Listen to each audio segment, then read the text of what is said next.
ये स्टूडेंट्स, इस सेशन में हम एनालिसिस का एक और पार्ट डेवलप करेंगे जिसको हम नंबर बेस्ड एनालिसिस भी कह सकते हैं कि किसी भी हवाले से जब डेटे को काउंटिंग करनी हो, फॉर एग्जांपल किसी डेटा में अगर हमारे पास जेंडर की इंफॉर्मेशन मौजूद है तो उसमें मेल कितने हैं, फीमेल कितने हैं, अगर हमारे पास कोई उसकी एजुकेशन के हवाले से कोई कैटेगराइजेशन मौजूद है तो उसके नंबर्स कितने हैं, जिसको हम नंबर बेस्ड एनालिसिस कहते हैं, या मैं अगर एक टेक्निकल टर्म इस्तेमाल करूं तो उसको फ्रीक्वेंसी बेस्ड एनालिसिस हम कहेंगे। जो टॉपिक हम या जो टेक्निक्स हम स्टडी करेंगे उसका नाम क्रॉस टेबुलेशन है कि किस तरीके से ये जो नंबर्स हैं ये टेबल की फॉर्म में और क्रॉस टेबल की फॉर्म में हमारे सामने आते हैं और फिर हम उसको इंटरप्रेट कैसे करेंगे। आइए हम कंप्यूटर की स्क्रीन पे चलते हैं और देखते हैं कि आर हमें क्रॉस टेबुलेशन को डेवलप करने में कैसे हेल्प करता है। जी स्टूडेंट्स, ये मैं आर के इंटरफेस के साथ मौजूद हूँ। यहाँ पे मैं फ़ाइल डाउनलोड कर लेता हूँ कस्टमर डीबेस की, जो मेरे डाउनलोड फोल्डर में मौजूद है, और इसी के ऊपर हम एनालिसिस करते आ रहे हैं ताकि हम उसको रिलेट कर सकें। ये मैंने फ़ाइल डाउनलोड कर ली। इसमें मेरे पास फंक्शंस, बहुत सारे वेरिएबल्स हैं। इसके ऊपर मैं क्रॉस टेबुलेशन का फंक्शन अप्लाई करता हूँ। क्रॉस टेबुलेशन का फंक्शन अप्लाई करने से पहले एक कमांड जो कि हमने पहले भी सीखी थी लेकिन उसको हमने सिर्फ एक वेरिएबल के ऊपर अप्लाई किया था, अब हम उसको एक से ज़्यादा वेरिएबल के ऊपर भी अप्लाई करना सीखेंगे। कमांड कौन सी थी? कमांड हमने टेबल की कमांड यूज़ की थी। टेबल के आगे हम कोई भी variable, categorical variable, preferably categorical variable अगर हम लिखेंगे तो यहाँ पे मेरे पास उसकी वैल्यूज़ आ जाएंगी। ये देखें, आपके सामने एक गलती का मैसेज आ रहा है। क्या आप आइडेंटिफाई कर सकते हैं कि ये क्या गलती है? जी बिल्कुल, आप ठीक समझे कि मैंने जेंडर वेरिएबल का नाम तो लिखा लेकिन मैंने फ़ाइल का नाम नहीं लिखा, ना ही मैंने इसको अटैच किया, लिहाजा आर को ये पता ही नहीं चला कि ये जेंडर कहाँ से आया। तो मैं यहाँ पे उसको पहले अटैच कर लेता हूँ ताकि ये मुझे बार बार लिखना ना पड़े, और उसके बाद हम यही कमांड जो है वो दोबारा अगर इशू करेंगे तो उसने मुझे जेंडर की वैल्यू बता दी। इसमें दो कैटेगरीज हैं, 0 और 1। 0 के नंबर्स क्या हैं, 1 के नंबर क्या हैं, ये हमें उसने बता दिए। अब अगर मैं जेंडर के साथ एक और वेरिएबल का इजाफा कर देता हूँ, लेट्स सी एज कैट का इजाफा मैंने कर दिया, तो अब मुझे जो नंबर सामने मेरे आएंगे वो ये आएंगे जेंडर 0 और 1, और ये मेरे पास एज कैटेगरी है। अब अगर मैं यहाँ पे लिखने की तरतीब बदल देता हूँ तो ये जो मेरे पास कमांड है वो भी, जो आउटपुट है वो भी डिफरेंट तरीके से मेरे सामने शो होगी। दूसरे मानों में मैं जिसको रोज़ में लेके आना चाहता हूँ उसको मैं पहले लिखूँ और जिसको मैं कॉलम में लेके आना चाहता हूँ उस वेरिएबल को बाद में लिखा जाए। अच्छा, यहाँ पे दो वेरिएबल से ज़्यादा वेरिएबल भी लिखे जा सकते हैं। फॉर एग्ज़ाम्पल, अगर मैं यहीं पे एक और वेरिएबल का इजाफा कर देता हूँ जिसका नाम लेट्स से ईडी कैट है, यानी एजुकेशनल कैटेगरी है, तो ये कमांड जो है ये 3 वेरिएबल के लिए भी बन जाएगी और ये लिखी 2x2 की फॉर्म में जाएगी, क्योंकि जाहिर है 3x3 का टेबल तो हम नहीं लिख सकते। थर्ड वेरिएबल उसने यहाँ पे देखे एजुकेशन कैटेगरी पहले लिखा फॉर 1, ये सारी उसकी इन दो वेरिएबल की कन्फिग्रेशन उसने मुझे बता दी। एजुकेशन कैटेगरी 2, उसके लिए ये मेरे पास सारी वैल्यूज़ आ गई। तो इस तरीके से ये 3x3 का टेबल भी हमें शो कर रहा है। जो याद रखने की बात है, जब मैं 2 से ज़्यादा वेरिएबल देता हूँ तो जो वेरिएबल सबसे एंड पे लिखा होता है उसको ये क्रॉस टैब या उसको उसके हिसाब से ये पिवटिंग करता है। ये वही कमांड है जो कि हमने एक्सेल में और शीट में भी यूज़ की थी। अच्छा, ये तो हमारे पास बेसिक लेवल का क्रॉस टैब है, और इसको क्रॉस टैब हम कहते भी इस वजह से हैं कि इसमें दो वेरिएबल मिशमैश हो जाते हैं या क्रॉस टैब कर लेते हैं, रोज़ और कॉलम आपस में क्रॉस टैब कर लेते हैं, इसी वजह से इसका नाम भी क्रॉस टैब है। ये इसकी बेसिक फॉर्म थी। इसकी कुछ एडवांस फॉर्म भी अवेलेबल हैं। वो एडवांस फॉर्म क्या है अभी मैं आपके सामने रखता हूं तो आपको समझ आ जाएगी कि इसकी एडवांस फॉर्म से मेरा क्या मतलब है। लेकिन एडवांस फॉर्म करने के लिए मुझे एक लाइब्रेरी डाउनलोड करनी पड़ेगी। और इसी बहाने हम ये देख लेंगे कि जब मेरे पास आर स्टूडियोज़ है तो वहाँ पे मैं लाइब्रेरी या मॉड्यूल कैसे डाउनलोड करूँगा। आर में कैसे करते हैं वो तो आपने सीख लिया था, लेकिन इस इंटरफेस के ऊपर हम इसको कैसे करेंगे। टूल्स का बटन प्रेस किया, इस टूल के बटन में ये इंस्टॉल पैकेज, इसको क्लिक किया। इसको क्लिक करने के बाद ये आपके पास इनपुट बॉक्स आएगी। यहाँ पे हम उस मॉडल का, उस लाइब्रेरी का, उस मॉड्यूल का नाम लिखेंगे। और हमें कैसे पता चलेगा उसका नाम क्या है। लास्ट टाइम भी आपको बताया था कि यहाँ पे हम गूगल सर्च की मदद से हमें पता चलेगा कि ये फंक्शन हमें किस मॉड्यूल या किस लाइब्रेरी में मिलेगा।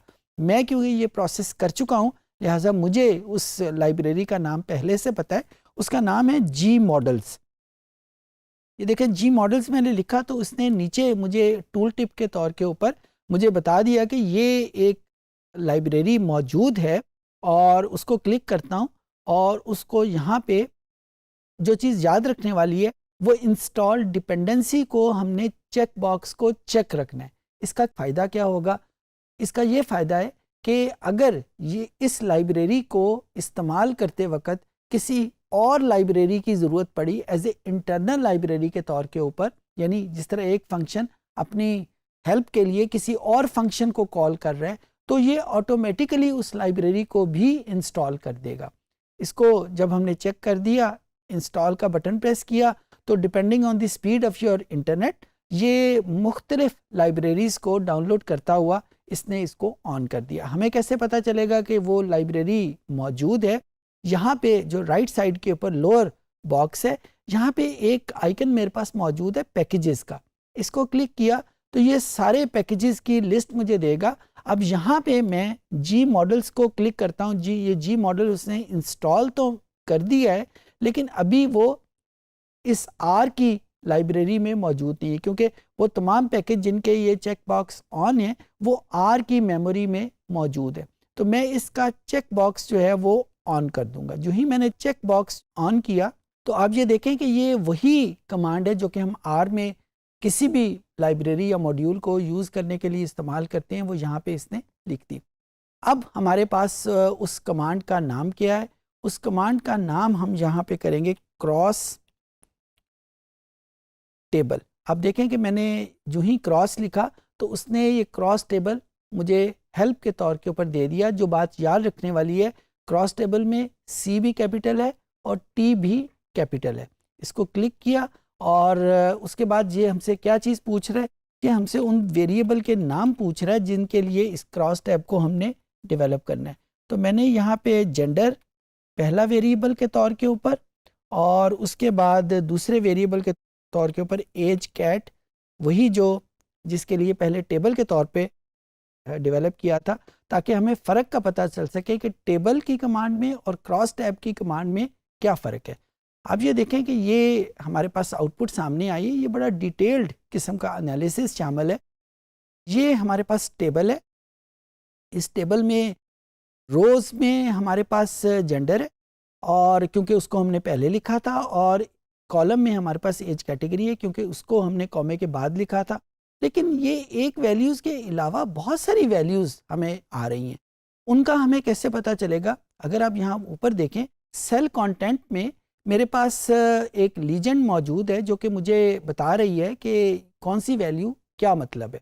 पहले नंबर पे n ये हमें मौजूद है, ये हमें बता रहा है कि इस 315 का मतलब ये है कि जेंडर 0, यानी कितने जेंडर जो मेल भी हैं और उनकी एज कैटेगरी का कोड जो है वो 2 है, उनकी तादाद 315 है। दूसरे नंबर के ऊपर काई-स्क्वायर कॉन्ट्रीब्यूशन है, ये एक स्टेटिस्टिकल टर्म है। इसका मतलब मैं थोड़ी देर में आपके सामने एक्सप्लेन करूंगा, इस वक्त एक्सप्लेन नहीं कर रहा। इस वक्त मैं नंबर 3 एंट्री के ऊपर जाता हूं, जो कि n divided by row total, यानी इस पर्टिकुलर रो का टोटल क्या है। अगर आप टोटल देखें जो मुझे इस वक्त नज़र आ रहा है वो 2449 है, यानी टोटल नंबर ऑफ जेंडर जिनका कोड 0 है उनकी तादाद 2449 है। इस 2449 में इस एज कैटेगरी नंबर 2 का क्या प्रोपोर्शन है। सिमिलरली जब 401 यानी दूसरी कैटेगरी में जाते हैं तो इस रो टोटल में इन इस पर्टिकुलर 401 का क्या कंट्रीब्यूशन है, ये हमें इस नंबर 3 एंट्री से पता चल रहा है। और उसकी तादाद कितनी है, एज कैटेगरी 2 में 0.129 है, एज कैटेगरी 3 में 0.1645 है, एंड देन सो फॉर। जो अगली एंट्री है n divided by column total, ये बिल्कुल उसी तरीके से जैसे हमने रो के टोटल के हिसाब से उसकी कंट्रीब्यूशन कैलकुलेट की थी, कॉलम की टोटल के हिसाब से उसकी कंट्रीब्यूशन भी कैलकुलेट की जा सकती है। सो इस 315 का इस कॉलम फर्स्ट कॉलम के टोटल में क्या कंट्रीब्यूशन है वो हमें ये वैल्यू बता रही है 0.506। सिमिलरली ये 308 का इस 623 के हिसाब से क्या कंट्रीब्यूशन है, ये हमें 0.494 ये वैल्यू बता रही है। अगली value n divided by total table, ये टोटल टेबल की वैल्यूज 5000 है। तो यही कंट्रीब्यूशन यानी इस 315 का इस टोटल में कितना कंट्रीब्यूशन है ये हमें बता रहा है। यानी ये टेबल हमें कंप्लीट इंफॉर्मेशन देता है कि ना सिर्फ उस पर्टिकुलर सेल में क्या वैल्यू है, बल्कि उस सेल की वैल्यू का प्रोपोर्शन रो के हिसाब से, कॉलम के हिसाब से और टोटल के हिसाब से कितना कंट्रीब्यूशन है। बहुत सारे एनालिसिस में हमें इन नंबर्स की भी ज़रूरत होती है कि जब मैं कोई भी किसी भी सैंपल का किसी भी डेटे का ब्रेकअप लेता हूँ उनकी नंबर्स का, तो टोटल रोज़ के हिसाब से उसका क्या प्रोपोर्शन बनता है, टोटल कॉलम के हिसाब से उसका क्या प्रोपोर्शन बनता है, वो हमें रिक्वायर्ड होता है। तो ये टेबल हमें एक बड़ी कंप्लीट इंफॉर्मेशन प्रोवाइड करता है।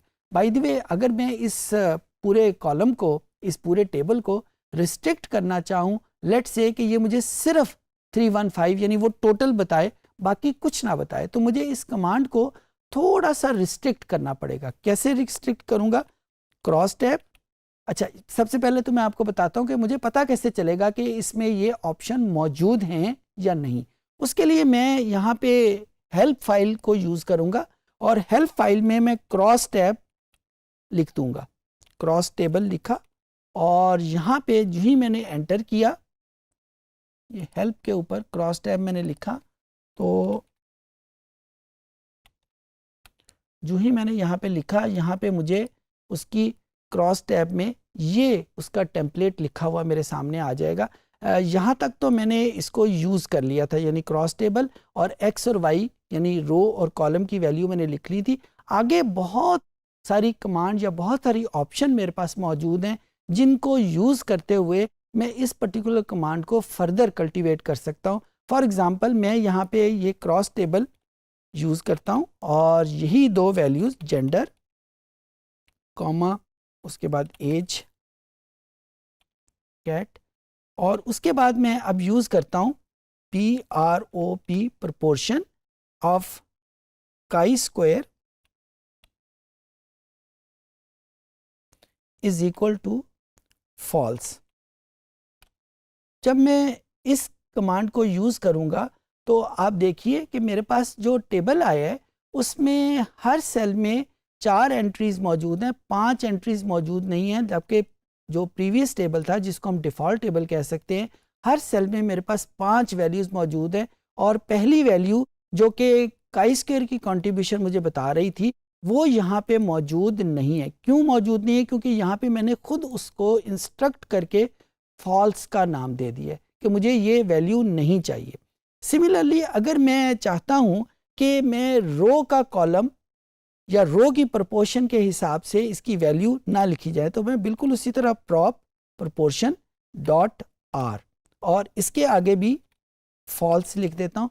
एक बात जो याद रखने वाली है, मैं फॉल्स को कैपिटल लेटर में लिख रहा हूँ, ये स्मॉल लेटर में एक्सेप्टेबल नहीं है, तो it has to be written in capital letters. जब मैंने इसको भी फॉल्स लिखा तो अब मेरे पास ये टेबल फर्दर रिस्ट्रिक्ट हो गया। इसमें मेरे पास कॉलम की प्रोपोर्शन आएगी, टोटल की प्रोपोर्शन आएगी, लेकिन रो के हिसाब से प्रोपोर्शन मौजूद नहीं होगी।